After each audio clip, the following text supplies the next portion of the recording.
Good evening. My name is Wallace Gator Bradley, and I'm the host of the Bradley Report. We got a very interesting show today, and we're going to get right into it. I want to first let it be known that I'm the president of United in Peace, Inc. I'm also the host of the Bradley Report, and I'm Wallace Gator Bradley. And this show was put together by the producer and the director of this show, and she's the chairman of United in Peace, Inc., none other than my wife. And the technical wherewithal is being done by Brother Omari. So, Omari, let's get on with the story. Start at the top, right there.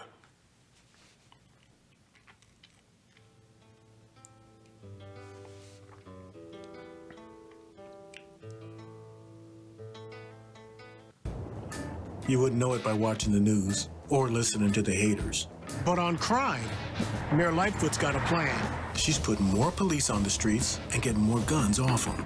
When it comes to new strategies, new technology, Lightfoot's invested more than any mayor. Those are facts. Anyone that says there are simple solutions is lying. We didn't get here overnight, and we have a long way to go. But Lightfoot won't quit until we're the safest big city in America. You know, during the... From speaking publicly. Tom? Yeah, the strategy The just seems to be man's, silent for now. Okay. breakfast, kind of foggy and woozy. Right there, Brother Omari. You got to bring the view in. I can see myself, but it's like I'm in the shadow, like. But my viewing audience, they can hear me. During the January 13th, Martin Luther King breakfast that Mayor Lightfoot had. It was, matter of fact, I'm gonna try to show that to you. Show that, come down, son. Right there, yeah, play that.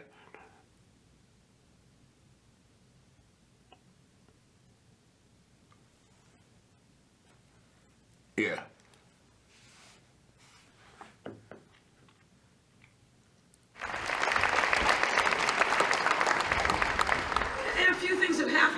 It's been an eventful 3 years, that much is certain. But thankfully, we've had the wise words and lessons from leaders like Reverend Dr. Martin Luther King to guide us through these difficult times.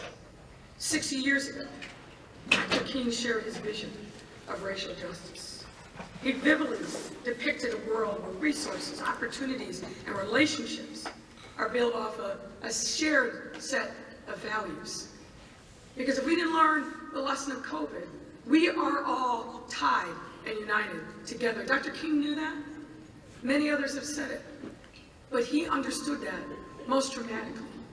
And his life and legacy was a testament to making sure that we saw each other as the children of God, and that we were united with a common sense of purpose. One of the previous speakers said, we may hail from different backgrounds, we may look a little bit different, but the thread of humanity that runs through us must be something that we never, ever forget. All of God's children. There must be a place for all of us. That was certainly Dr. King's dream. And as mayor, and especially as the only the third black person to hold this office in the 185-year history of our city, only the second woman ever to hold this office in that long history, I feel a special sense of responsibility to not only carry on this dream, but to turn it into reality for our residents that call this home. Yes, of course, we must be guided by our moral compass and our vision for what the perfect, the beloved community should be. But we've got to turn purpose into action every single day, because our people deserve no less. They deserve to see that our hard work is translated into acts. Because in a person of faith, I believe what the Bible tells us. Faith without works is dead. Faith without works is dead. So we have a certain responsibility, ladies and gentlemen, not just on this day and this weekend and on Monday, to make sure that we are uplifting the life and legacy of one of the greatest people that have walked amongst us. We have an obligation every single day, in the ways that we can, to make sure that we are living and fulfilling Dr. King's admonitions, his teachings. And if we do that, that is the way that his legacy will be real and manifest, not only in our lives, but in the lives of our children and the generations to come. We have that solemn responsibility to make sure that the dream isn't deferred, that the dream doesn't die, but that the dream lives on forever. Okay, all right, my man. To defend the dream, which is what the title of this breakfast is about, is to work hard every day to uplift the lives of the disinvested and the disadvantaged, to make sure that the full vestiges of citizenship to all of God's children who call our city home are real and palpable, so that our children can touch it and feel it and have a sense of ownership. Make no mistake, as I said before, Dr. King was a true patriot, a champion for our democracy, even in spite of himself, as Representative Thompson said, being in bondage. Even in spite of the fact that the instrumentalities of government at every level were turned against him, that were trying to thwart his path forward. He believed in the power of our democracy and brought that to us every single day. Because the true promise of America must mean that all who aspire to be free have room at every table of power. And of course, defending the dream means being unafraid to stare down injustice and tyranny and lies. And thank you again, Representative Thompson and every member of that committee for doing just that.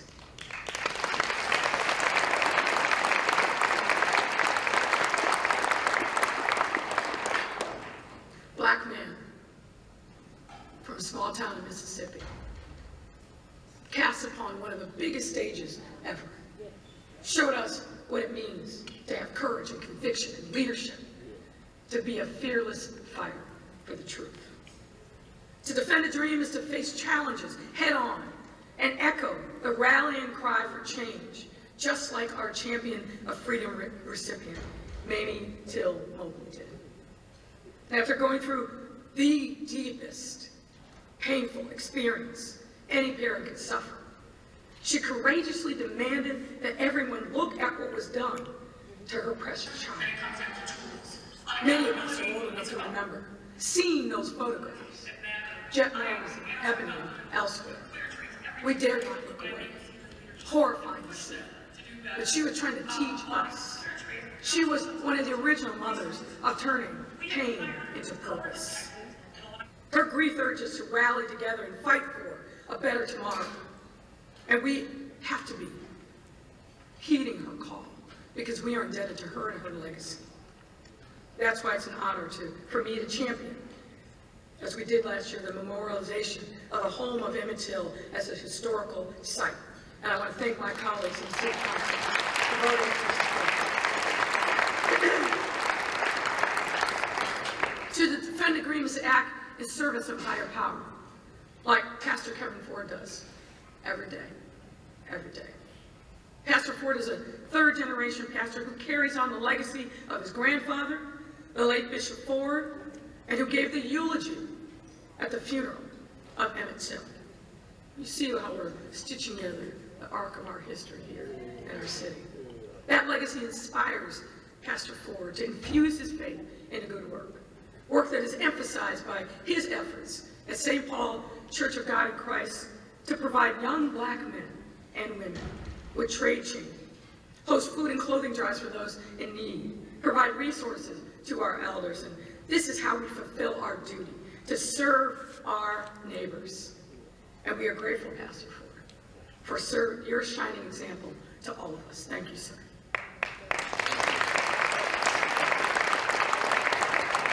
And ladies and gentlemen, as I look out on this crowd, I see hundreds of examples of people of faith, pastors, reverends, priests, imams, rabbis, and of course, first ladies, who during the height of COVID-19 and civil unrest, raised their voices and gathered resources to protect our neighbors, our brothers and sisters in need. You opened your doors to provide testing and vaccine clinics, food drives, vigils, and so much more. And prove that Chicago's neighborhoods flourish when our faith community is strong, active, and participatory.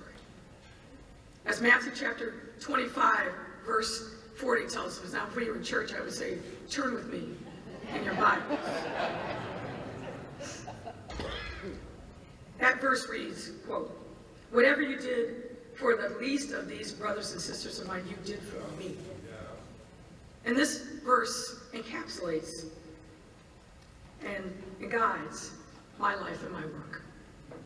There are many others here today who have also answered to a call to serve and lead our major institutions and social services organizations. These leaders collaborate across neighborhoods and sectors to ensure that all of the support and resources and opportunities that our city has to offer is accessible to every resident. Ladies and gentlemen, you need to know that here and now in our city, we have more resources to do good, to turn around the fortunes of those who are in need, from our young people to our elders, to the homeless, to everyone who needs us to reach out and show friendship and partnership. And I commend all of you who understand that, who are on the front lines every single day, bringing that service delivery.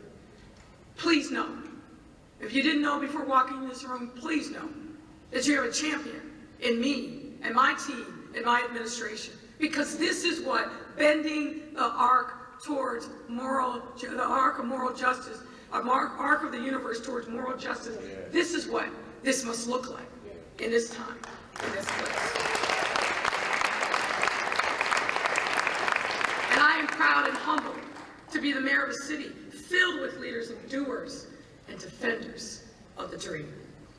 I'm especially proud that during my tenure, we have built things to make sure that it's just not saying, it's doing. I'm proud of Candace Moore, our first ever Chief Equity Officer for the city of Chicago.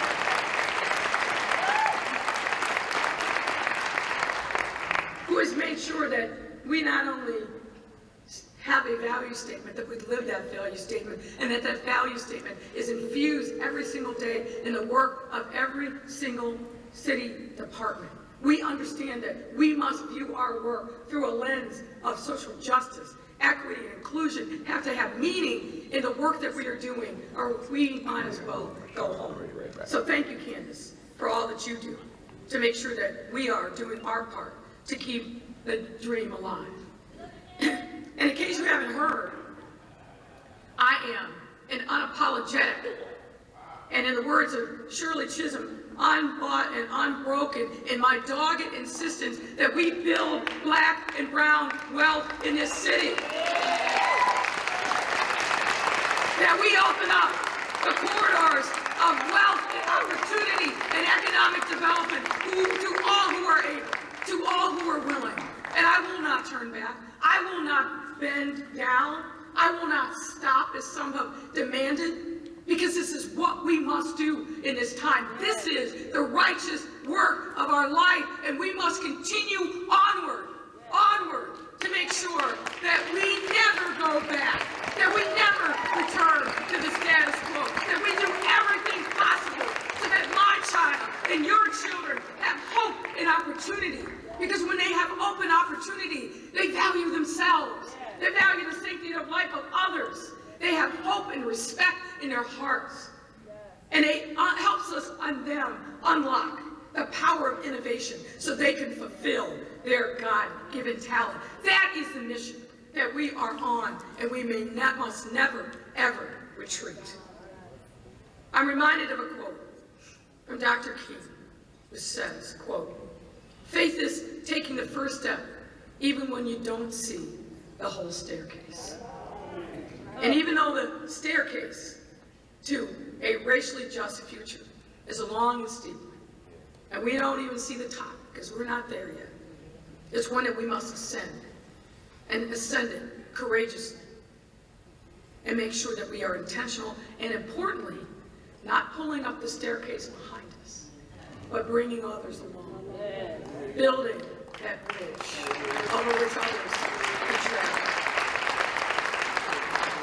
So defending the dream isn't just about the here and now, and it's not just about a reckoning with the past. It's about setting our sights on where we want to go in the next steps, the next day, into the future, boldly, courageously, because that is what must be done. We must make sure that we leave no one behind. Our homeless brothers and sisters, the returning residents, our elders, the displaced and the disadvantaged. You know this. People in our city are hurting. And we must continue to create opportunity so that hope springs in the morning. This is the work that we must be about. So I know that I stand between you and further fellowship and community. But I'm grateful every single day and humbled to be here as your mayor. Hasn't been easy. There are days, I won't lie, I go home and Amy has to pick me up, hold my hand. And tell me, it's going to be all right. Yeah.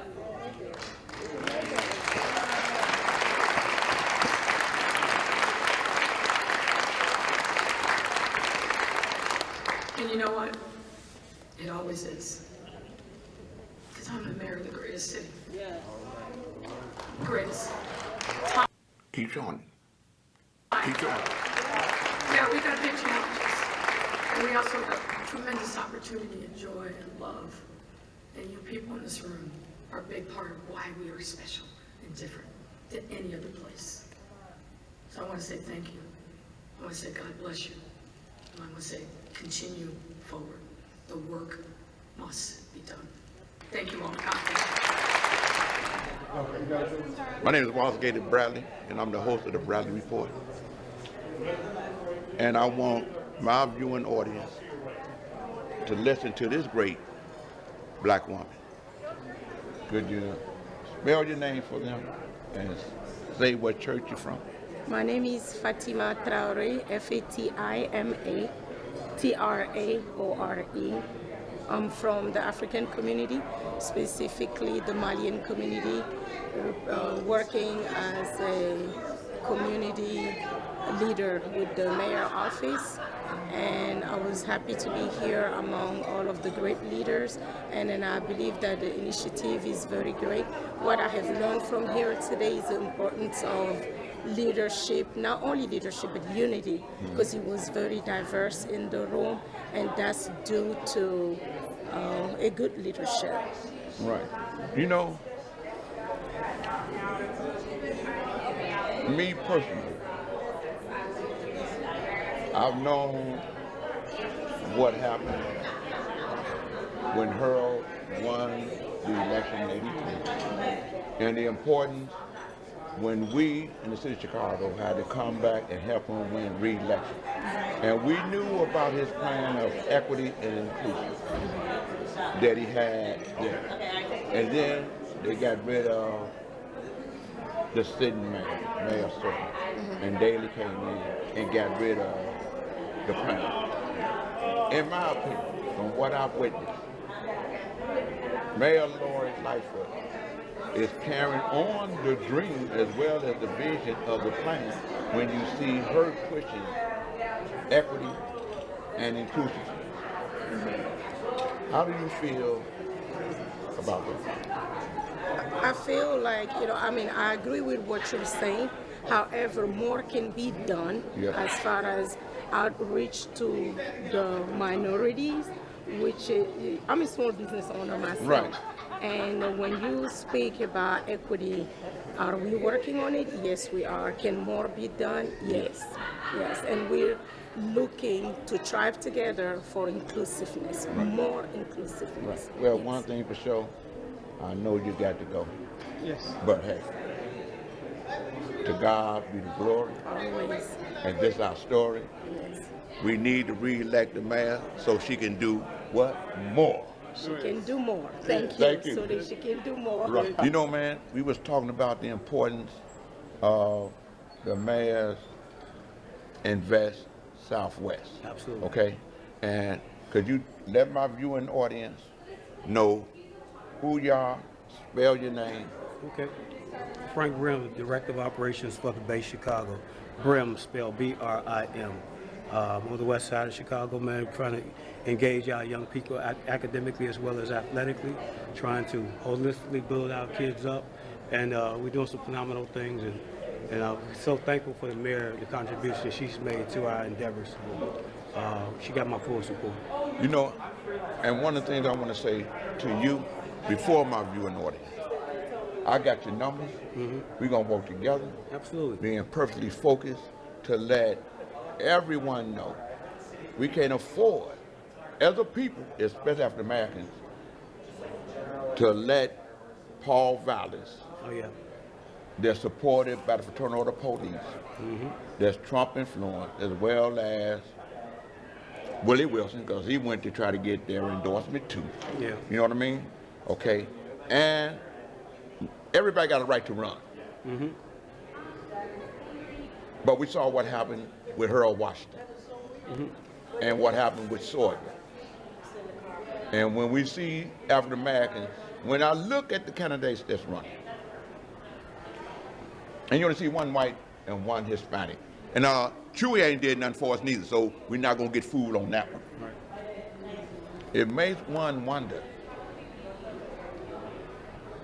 who's the hidden hand to make sure that those blacks stay in the race to dilute the black vote? So we speaking out to all the people, regardless of race, creed, or color, or political party. As you said, everybody And can run. right. You know?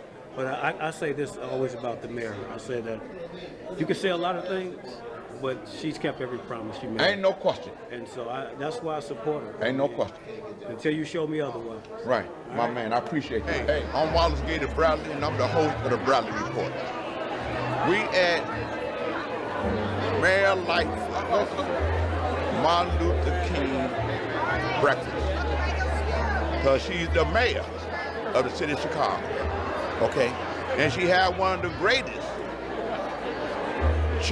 former chairman of the January 6th committee, Brother Bennett Thompson, okay?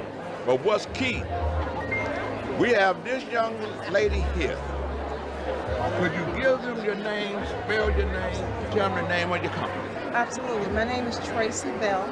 I am the owner of the FM Omni Channel, the only black-owned radio station here in Chicago. What's important is that of our listeners, we have more listeners, more voters, and the power to elect Chicago's next mayor. 35-plus-year-old African-American voters. We're located in a very multicultural district. Right. Our voters, our listeners, can elect the next mayor of this city. You know, one thing, you just spell your name for me. Tracy, Spell your name. Tracey, Bell, Bell. And name your company again. The FM Omni Channel, THE-FM, Omni, OMNI-CHANNEL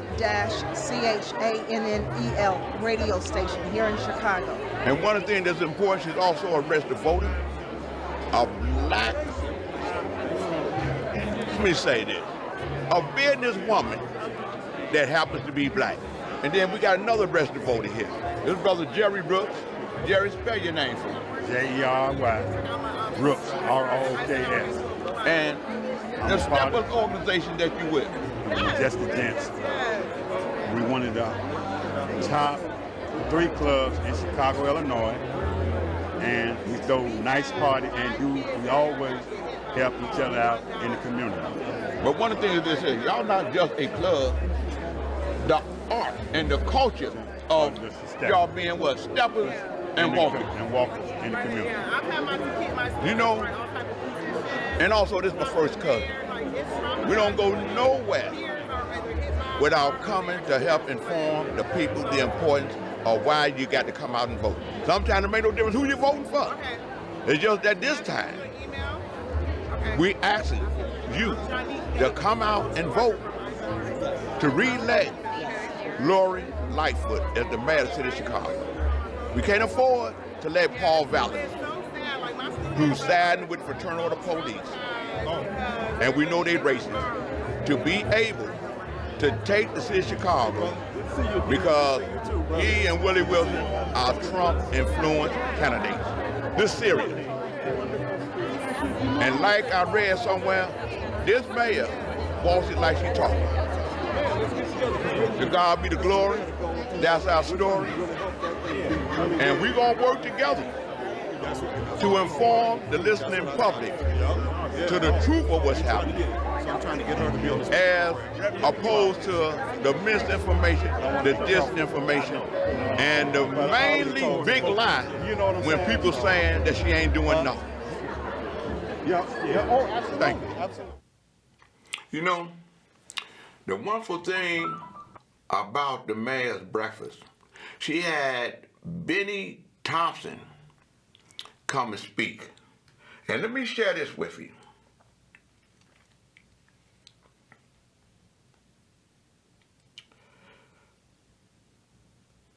Benny Thompson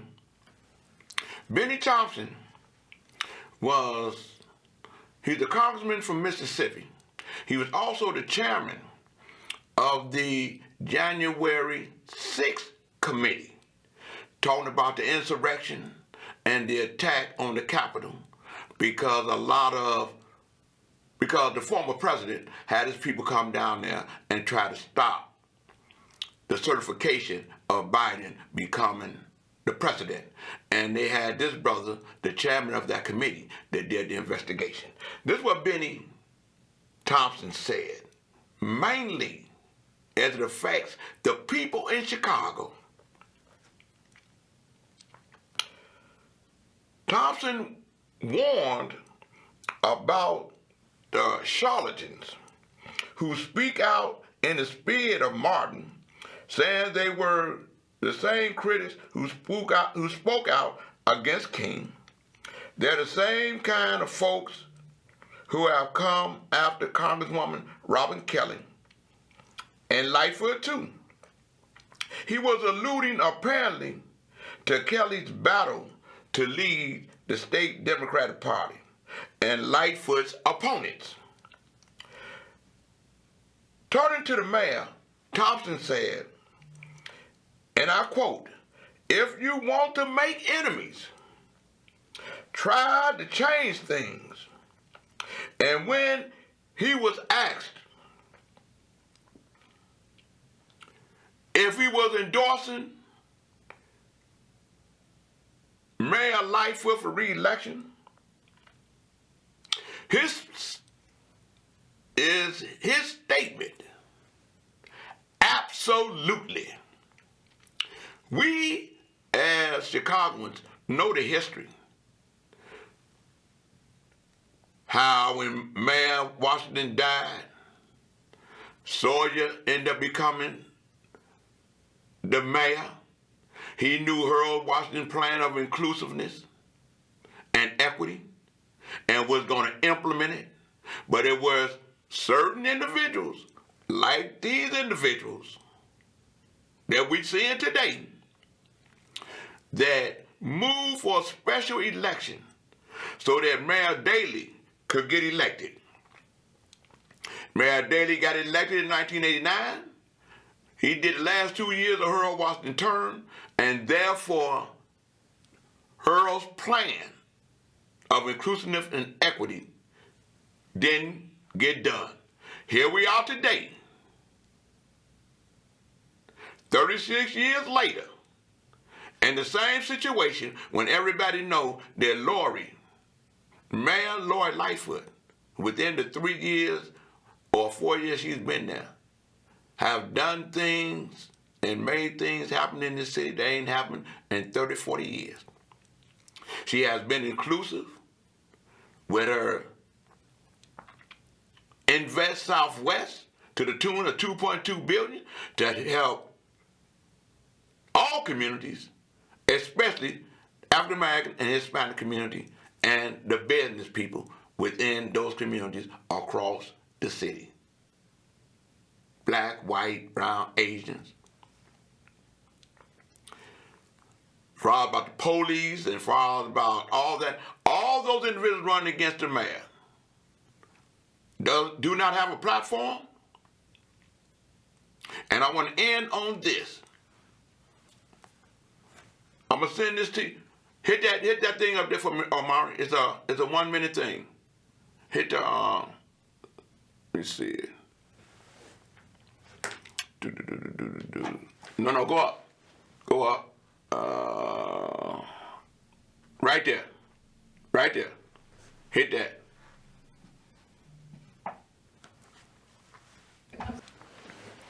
Yeah.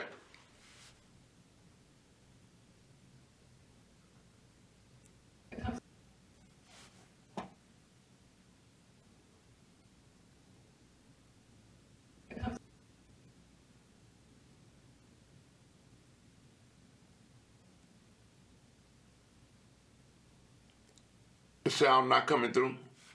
Well, anyway, I want to say this. To God be the glory.